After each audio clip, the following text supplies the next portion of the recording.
علی اور فاطمہ اس اجنبی دنیا میں خود کو تنہا محسوس کرنے لگتے ہیں۔ ہر طرف جنگلات اور بکھرے ہوئے جادوئی مناظر تھے اور ہوا میں ایک عجیب سی خوشبو پھیلی ہوئی تھی۔ جیسے ہی وہ آگے بڑھنے لگتے ہیں انہیں محسوس ہوتا ہے کہ یہ دنیا عام جیسی نہیں، ہر چیز میں زندگی تھی۔ درخت سرگوشی کر رہے تھے، پتھر ہل رہے تھے اور ہوا میں عجیب و غریب مخلوقات تیر رہی تھی۔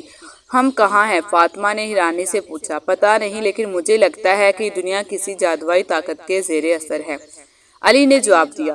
وہ دونوں یہ سوچ رہے تھے کہ انہیں یہاں سے نکلنے کا کوئی راستہ ملے گا یا نہیں۔ اچانک سامنے کی جھاڑیوں میں سے ایک بڑی مخلوق نمودار ہوئی۔ اس کی شکل ایک بڑے شیر کی مانند تھی، مگر اس کے پر تھے اور آنکھیں نیلی روشنی میں چمک رہی تھیں۔ وہ مخلوق دھیرے دھیرے ان کی طرف بڑھی، لیکن اس کے چہرے پر جارحیت نہیں بلکہ دوستانہ تاثرات تھے۔ تم لوگ یہاں کیسے آئے؟ مخلوق نے اپنی گونجتی ہوئی آواز میں سوال کیا۔ علی اور فاطمہ حیران ہو گئے کہ یہ مخلوق انسانوں کی طرح بات کر سکتی ہے۔ علی نے جلدی سے جواب دیا، ہم ایک پرانی حویلی میں تھے، وہاں سے ایک دروازہ کھلا اور ہم یہاں آ گئے۔ مخلوق نے گہری سانس لی اور کہا، یہ جگہ تمہارے لیے نہیں ہے، لیکن چونکہ تم آ چکے ہو تو تمہیں ایک خاص مشن مکمل کرنا ہوگا۔ کیا مشن؟ فاطمہ نے جلدی سے پوچھا۔ مخلوق نے کہا، یہ دنیا ایک طاقتور جادوگر کے زیر اثر ہے، جس نے یہاں کی تمام مخلوقات کو اپنی قید میں رکھا ہوا ہے۔ وہ جادوگر ایک قدیم خزانے کی تلاش میں ہے اور اس خزانے کو پانے کے لیے وہ کسی بھی حد تک جا سکتا ہے۔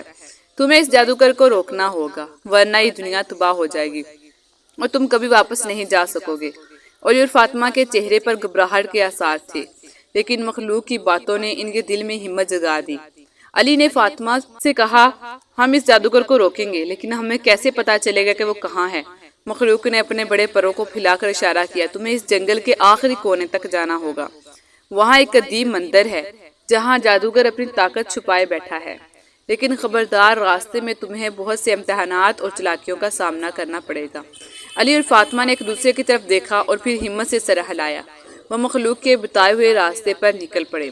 جنگل گہرا ہوتا جا رہا تھا اور ہر قدم کے ساتھ خطرے کا احساس بڑھتا جا رہا تھا۔ درختوں کے پیچھے چھپے ہوئے سائے ان کا پیچھا کر رہے تھے اور زمین کبھی کبھار لرزتی محسوس ہو رہی تھی، جیسے کچھ بڑا ان کے نیچے حرکت کر رہا ہو۔ چند قدم آگے چلنے کے بعد انہیں سامنے ایک عجیب سی روشنی دکھائی دی۔ یہ روشنی انہیں اپنی طرف بلا رہی تھی۔ جب وہ روشنی کے قریب پہنچے تو انہوں نے دیکھا ایک پتھریلا پل ان کے سامنے ہے، جس کے نیچے آگ کی ندی بہہ رہی ہے۔ پل کے آخر میں ایک چمکدار دروازہ نظر آ رہا تھا۔ یہ پل ہمیں دوسری طرف لے جائے گا، فاطمہ نے کہا، لیکن ہمیں بہت احتیاط سے چلنا ہوگا۔ علی نے ہاتھ بڑھا کر فاطمہ کا ہاتھ تھاما اور دونوں دھیرے دھیرے پل پر چلنے لگے۔ پل کی ہر اینٹ لرز رہی تھی، جیسے وہ کسی بھی وقت گر سکتا تھا۔ آگ کی لپیٹیں نیچے سے اٹھ رہی تھی اور دونوں کے دل دھڑک رہے تھے کہ کہیں پل ٹوٹ نہ جائے۔ جب وہ پل کے درمیان میں پہنچے تو ایک زوردار آواز گونجی، صرف وہی بچ سکتا ہے جو دل میں خوف نہیں رکھتا۔ یہ آواز ان کے دلوں میں ایک دھچکا سا پیدا کر دیتی ہے۔ علی اور فاطمہ نے ایک لمحے کے لیے رک کر اپنے دلوں میں جھانکا۔ خوف ان کے دلوں میں تھا، مگر ساتھ ہی ایک مضبوط ارادہ بھی تھا۔ علی نے فاطمہ کی طرف دیکھا اور کہا، ہم ڈر کے باوجود یہاں ہیں، ہم جیتیں گے۔ دونوں نے اپنی ہمت کو جمع کیا اور پل پار کر لیا۔ جیسے ہی وہ دروازے کے قریب پہنچے، دروازہ خود بخود کھل گیا اور ایک نیا پراسرار راستہ ان کے سامنے کھل گیا۔ یہ راستہ انہیں جادوگر کی پناہ گاہ کی طرف لے جا رہا تھا۔ اب ان کے سامنے آخری مرحلہ تھا، جادوگر کا سامنا۔ کیا وہ اسے شکست دے سکیں گے یا پھر وہ ہمیشہ کے لیے اس جادوئی دنیا میں قید ہو جائیں گے؟ یہ سوال ان کے ذہنوں میں گونج رہا تھا، لیکن ان کے دلوں میں اب کوئی شک نہیں تھا کہ وہ کامیاب ہوں گے۔